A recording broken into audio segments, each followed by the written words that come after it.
وبصير واتان داودي الله وربحي لقصو قادي هبين كان عاوة دالكا إيو أدونها. بسم الله الرحمن الرحيم. السلام عليكم ورحمة الله وبركاته. qodobada ugu door karoon warkeena habeen kan way xagga telefishinka kana waxa kamid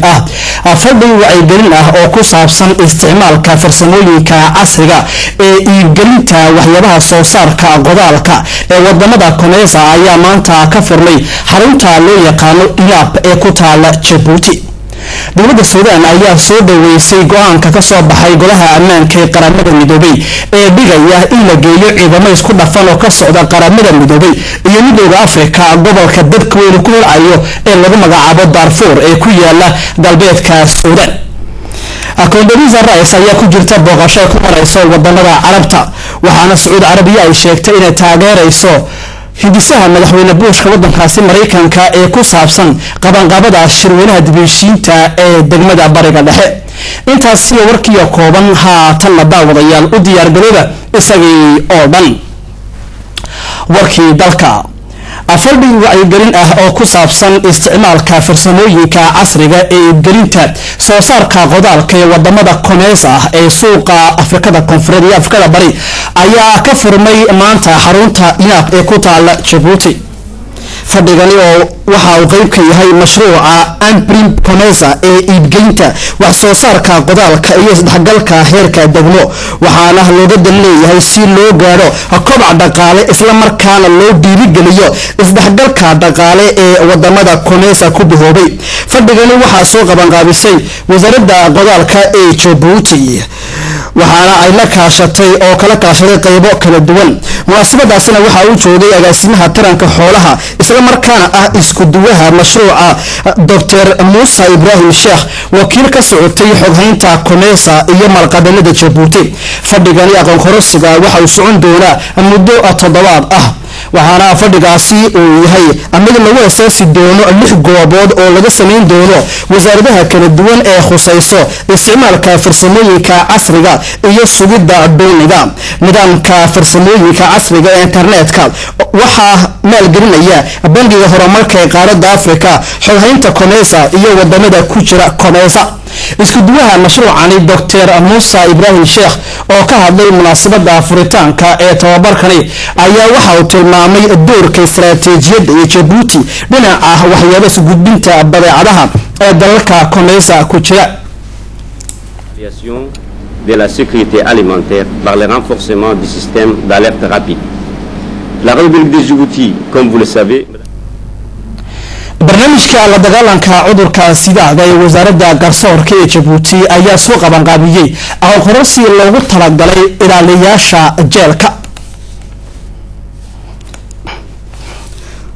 tababarkani waxa uu ka furmay xarunta ILAP waxaana daadiinayay la taliyaha farsamo ee wasiirka garsoorka Ali Maxamed Afgadha waxaana ka qayb qaadanayay u qaybsanaha barnaamijka la dagaalanka sidaada Ismaaciil Suge ilaaliyaasha jeelka iyo shakhsiyaad kala duwan. tababarkani oo socon doona 3 maalmood waxa looga dan leeyahay 2 ujeedooyin. midka hore waxa ay tahay in laga wada hadlo maamulka jeelasha iyo tixgelinta maxaabiista. midda labaadna waxa ay tahay in la fidiyo tababaro ku saabsan la dagaalanka cudurka sidaada si loo xoojiyo saxada guud iyo jeelasha. waxa kale oo kororsigani ka lamid lagu qaban doona xarunta caafimadeed ee lagu magacaabo Yonis Tusan ee ku taala caasimadda Djibouti.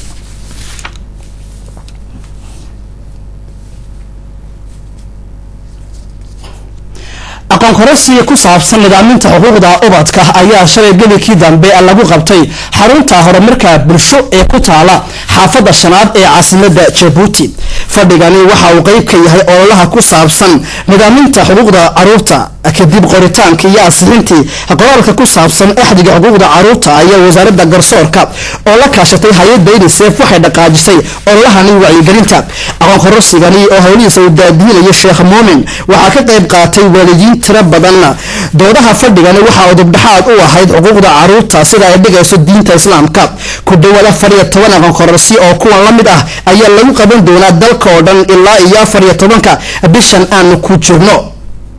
waxaana waraysanay Marwe Shukri Cali wakiilka wasaaradda garsoorka ee Djibouti oo ka warantay hawlaha tababarada aqoon kororsiyada ku saabsan xuquuqda ubadka.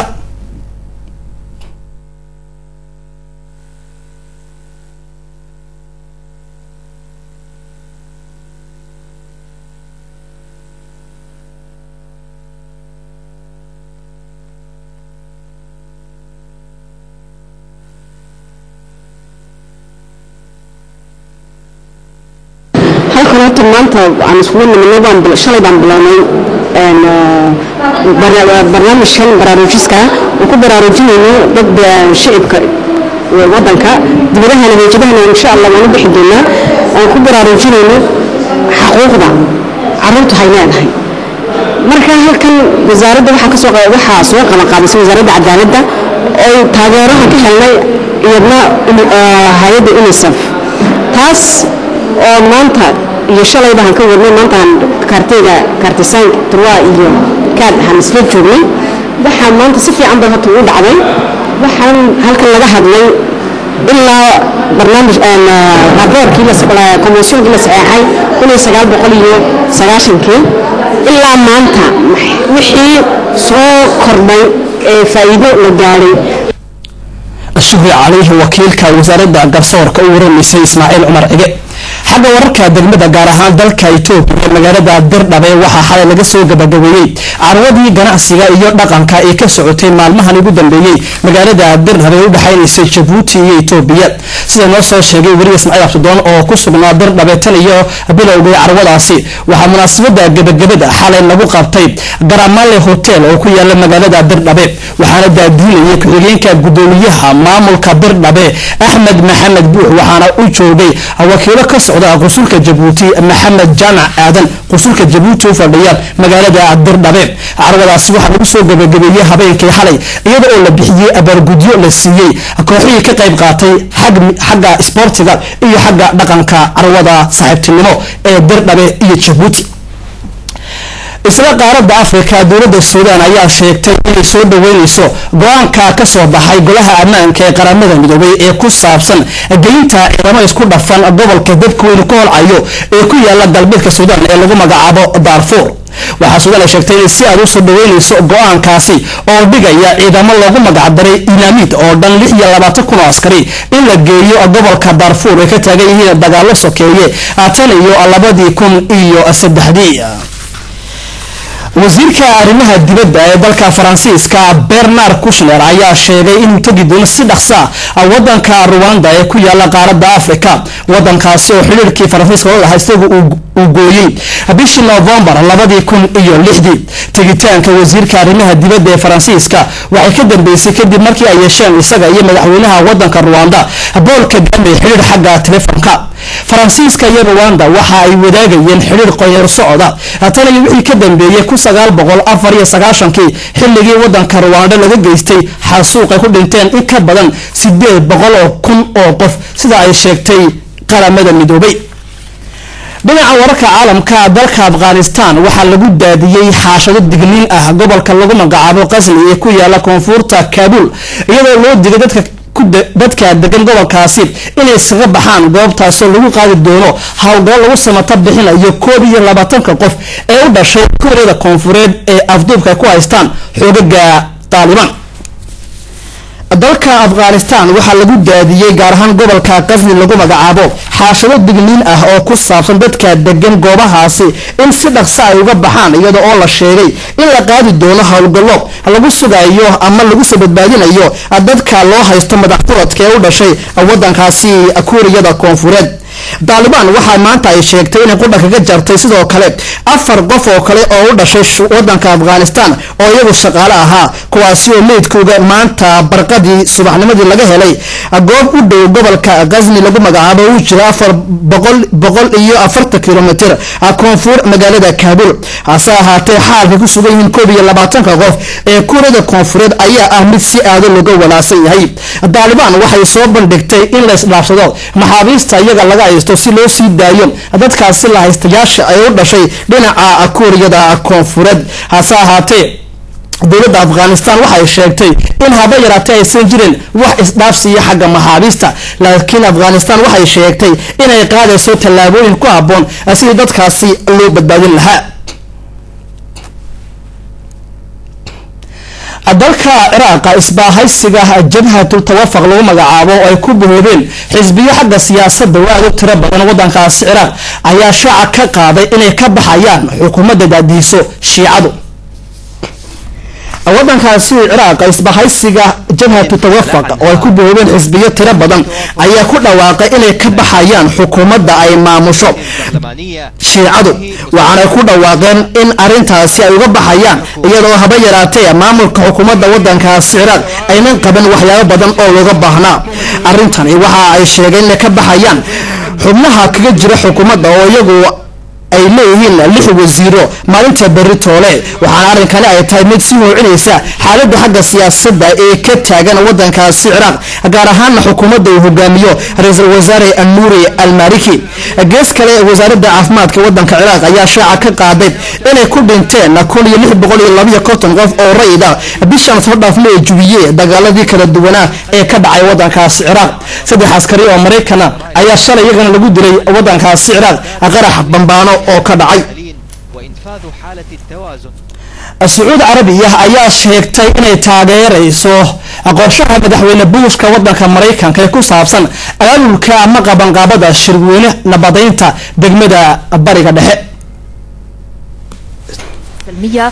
Sacuudi Carabiya ayaa sheegtay inay taageerayso qorshaha madaxweyne Bushka waddankaasi Mareykanka xogayaha arrimaha dibadda ee waddankaasi Mareykanka Condoleezza Rice oo wehelinayo xogayaha difaaca ayaa booqasho ku gaala bixinaysa wadamo ku yaala degmada bariga dhexe wasiirka dhinaca gaashaandhigga ee Sacuudiga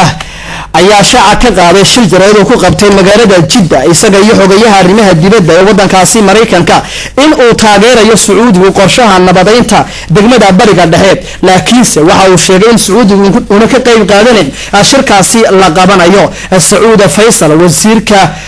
arrimaha difaaca ee waddankaasi waxa uu sheegay sidoo kale in arintani ay tahay mid ku saabsan nabadeynta degmada bariga dhexe gees kale waddankaasi Mareykanku waxa uu sheegay inuu siinayo kaalmo qalab iyo hub fara badan dhinaca wadamada Carabta ee saaxiibka la waddankaasi Mareykanka xogayaha arrimaha dibadda ee waddankaasi Mareykanka Condoleezza Rice waxay ku maraysaa socdaal wadamada Carabta gaar ahaan wadamada iyagu la ah isbahaysiga dalkaasi Mareykanka safarkaasina waxay maanta ku tagtay Condoleezza Rice kadib Sacuudi Carabiya